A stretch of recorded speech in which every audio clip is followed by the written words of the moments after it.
Welcome back, Visions fans. Ready Player Will here with the news update for this upcoming week of March 16th. There's a bunch of new things being introduced and reintroduced to the game, so buckle up. Let's get into it. We're going to see a new vision card this week, the Scions of Twilight, as part of the Final Fantasy XIV rerun that's going on here. We're also getting 3 vision cards that were formerly featured on the banners, the Bringers of Shadow, the Scions of Shadow, and the Shadowbringers. Gumi really needs to think of some more creative naming conventions for these. I get them mixed up all the time.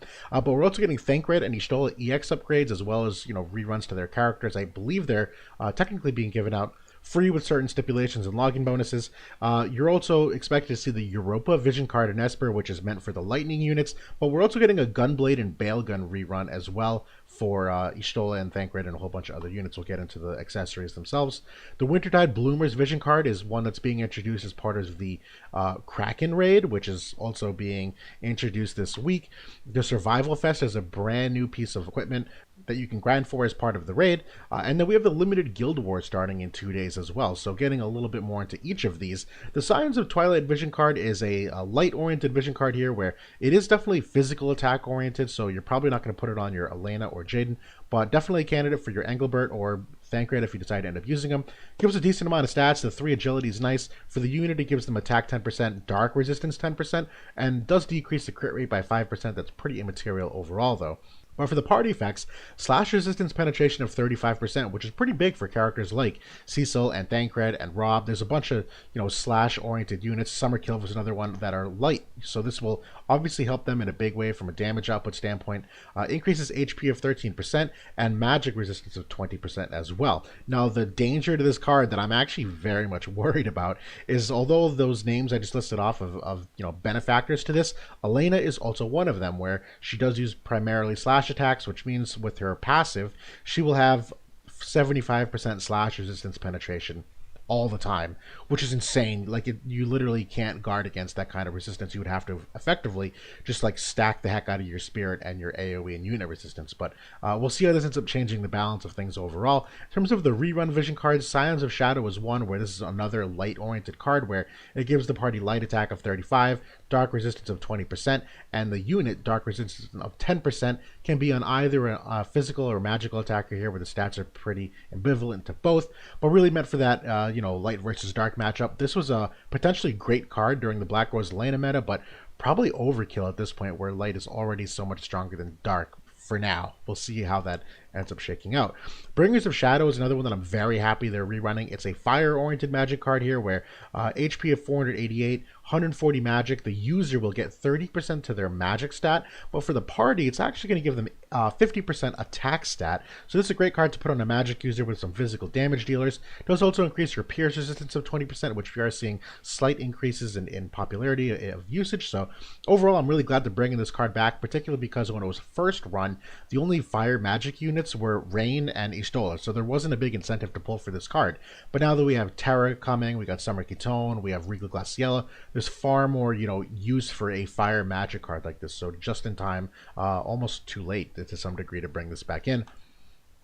And then finally, it's the MR level Shadowbringer, so step down in rarity here. This is a dark-oriented card, really meant for some like dark mirror matchups, I think, where it gives the party dark resistance of 15%, but that's not limited to dark units, it's all party members. And the same thing for Bringers of Shadow, that theoretically both these cards are, rainbow comp friendly, but really does give you dark attack 20 for the unit, slight decrease to the light resistance, which can hurt you a little, but nothing too crazy. Overall, not a bad card. We'll see how it ends up being used. For the EX upgrades, though, both Thancred and Y'shtola are getting their EX upgrades this week, where Thancred, his passive that gives him 15% missile resistance, he'll now also get 40% defense penetration on that, so it'll be a nice overall DPS upgrade for him against physical tanks. Super Bolide, which is a 50% magic and physical barrier, will also now decrease AP consumption by 25% for 3 turns. Kind of a further DPS increase where you can spam more abilities over that period of time, as opposed to having to stop a physical attack or use another buff to generate AP. And then his level 120 ability is a 30% defense imperil. It's a 165% modifier on a cross-shape AoE, kind of a mid-range ability. Overall, good for him, because again, another DPS increase where when he can break someone's defense, being a physical attacker, he's going to end up doing more damage because of it. So overall, I think all really good things for, fine-tuning his role as a DPS, whereas he always kind of had this like weird off-tank role that didn't really work. Y'shtola is getting a great couple upgrades here, where her magic 30% passive is now also giving her 30% magic resistance penetration and 25% accuracy. That's a massive buff to that passive, so 2 thumbs up for that. The Xenoclassy is also getting a modifier increase against human type enemies, where it will also give you 40% on the modifier, so upwards of 260. That's a pretty big damage buff overall for that. And then the level 120 ability is a additional magic resistance penetration of 40% for 3 turns. If you combine that with bullet number 1 here, so that means she will have 70% magic resistance penetration for 3 turns. It's pretty awesome. It's 185% modifier ability with a pretty long range cross shape AoE. Overall, really great damage buff for her as well. Now the Gunblade and the Bale Gauntlet. Gunblade is unique to Thancred. Definitely prefer the Assault build here over the Aim, but the Aim build certainly is worthy as well with 17% accuracy. It's kind of noteworthy that this is one of the most difficult weapons to max the stat on in the game, but definitely a must pull if you're going to go hard on Thancred. And the Bale Gauntlet's actually a pretty nice accessory here, where it's a magic resistant 8%, but it's also got 2 different builds here that I like both of. The first one is the barrier build for 10 spirit. The second one is the aim build here for the 20 accuracy. Now the 22 dexterity that's here is roughly 4 to 5%. So either way, even if you went with the barrier build of this, you're effectively giving your character about another 9 to 10% accuracy. So I like this accessory for a handful of reasons. It's just you haven't always needed it because the magic resistance hasn't been as prevalent recently, but both of these get a thumbs up. The Europa Vision card and Esper, we did know about this coming.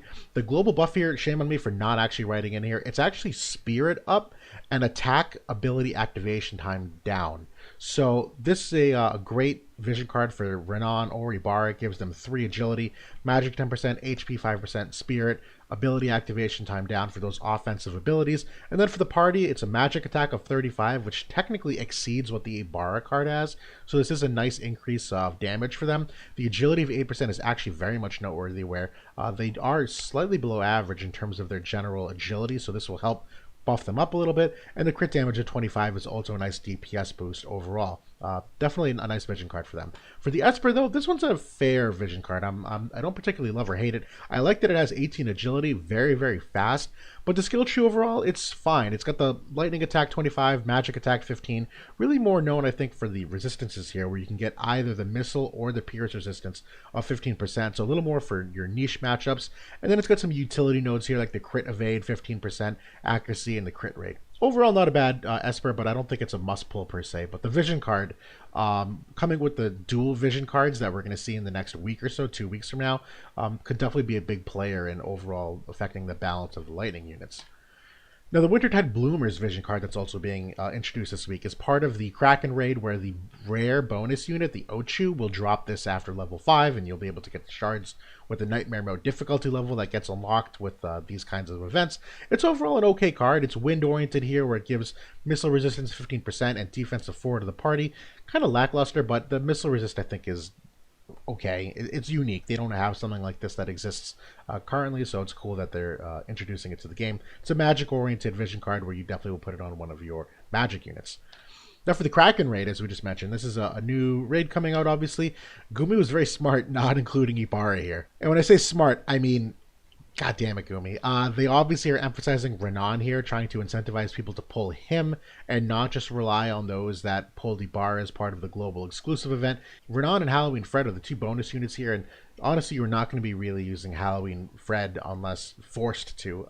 She definitely doesn't really do much to attack any of the weaknesses or bring anything unique here, but the rest of the bonus units, Skahal is probably another one you want to look at. But I think Howlet and Leela are probably your other best chances here as well, because the Kraken is, as we'll see in a second, weak to magic damage. The bonus vision cards here are the Europa Vision card being introduced, Ramu, and the Halloween monsters is the middle range vision card bonus. Now the Kraken himself, 5% weak to magic. The rest of them you're going to have to rely on some imperils to either knock those percentages down or do some defense or spirit breaks.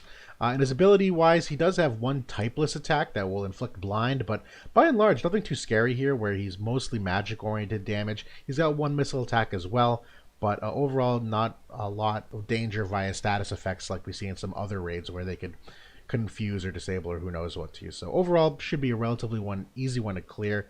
with the right magic units or the right, mono dark team with the slash chains and the imperils that you can give there. Now, the piece of equipment that comes out with the Kraken is the survival vest, and this one I'm fair on. To me, the unit resistance of 10 is cool, but like we already have the pod accessory for that for those that have already gotten it, so there's kind of some overlap there. The shield build, and again, this is a big typo here. This is not attack. This is supposed to be defense. I'm very sorry about that. But the shield build gives you 18 defense. I'd probably opt to synthesize this one first. Go for the barrier build on the rerun. It's a good one to have, but the thing you really want to look for is the rerun in the Mog shop, where the Black Garb, the Winter Clothes, and the Alexandrite Ring are all extremely good raid equipment pieces that if you have not already gotten them or +5 of them, definitely take the time to do the raid this week so that you can maximize what you can get for those pieces of equipment. The Survival Vest is still really good, but probably, I think, a second tier to those, so really prioritize them if you have the opportunity to. And then finally, the Limited Guild Battle starting in 2 days here. The restrictions are unit cost 220 or less, and they're doing something very interesting here. Although the lightning unit, defense up and lightning attack up is the map bonus, you technically will be restricted to certain elements on certain days. So the way I think about it, I'm Eastern Standard Time for the Guild Wars, effective March 16th, so I think of the even days, so 16th, 18th, 20th, you can only use dark, fire, wind, and lightning.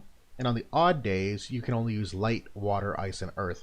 And the caveat that's kind of special to this means whenever you pick your element, you will have neither an elemental advantage or weakness. So if you decide you want to run wind, when you're looking at your enemies, none of them will be earth and none of them will be ice, which means it's very much a neutral matchup between the elements, which should quite honestly be pretty fun to see the relative strength of each of the elements. I obviously have a personal opinion on which I think are the strongest. I think lightning, light, wind, and even potentially earth here are some of the better ones, but really anything's possible given the unit cost restriction. So that's things in a nutshell. There's obviously a lot being released here. It's going to be difficult to manage your Visior this week depending upon how you want to pull for things, given that Final Fantasy VI is right around the corner, very much likely the week after, as we've gotten confirmations.